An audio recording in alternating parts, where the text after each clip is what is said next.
இப்போ ஒரு அம்மையாருடைய அமைச்சர் பதவியை மாத்த போறாங்களாமே, நிர்மலா சீதாராமன் பதவிய. கேள்விப்பட்டீங்களா? இது ரூமர்ஸ். அப்ப அவங்களே தான் இருக்க போறாங்களா? அது நான் மோடியா? இல்ல நான் அமித்ஷாவா? இல்ல, இப்போ சக்தி காந்ததாஸ வந்து போட போறாங்க அப்படிங்கிற ஒரு செய்தி வருது. அதாவது இன்னும் சில சக்திகாந்தா தாஸை போட்டு தான் ரிசர்வ் பேங்கை ஒரு மணி பண்ணீங்க. ம். ரைட்டா? இல்ல ஃபர்ஸ்ட் நிர்மலா சீதாராமனுக்கு வந்துரும். இப்போ அவங்கள மாத்த போற மாரி உங்களுக்கு எதுவும் செய்தி கிடைக்கல. எனக்கு மாத்துனா நல்லதா, கெட்டதா அதையே சொல்லுங்களேன். ஃபர்ஸ்ட் ஆஃப் ஆல் சுப்பிரமணியம் சாமி சொன்னதை சொல்கிறேன். ம். சுப்பிரமணியம் சாமி சொல்கிற மாதிரி பொருளாதாரம் தெரிஞ்சவங்க இருக்கணும். ம். அம்மையாருக்கு பொருளாதாரம் தெரியாதுங்கிறத அவங்களே ப்ரூவ் சார், பண்ணிட்டாங்க. இதுவரைக்கும் அவங்க எத்தனை பட்ஜெட் சார் தாக்கல் அதாவது பண்ணியிருக்காங்க? பட்ஜெட் தாக்கல் பண்ணி தான் இப்போ இந்த நிலைமையில இருக்குதுல்ல. ம்.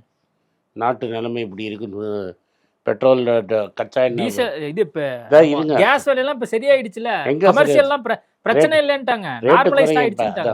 $120 வித்துட்டு இருந்த கச்சா எண்ணெய் நீங்கள் $65 விற்குது, ம். $69 விற்குது.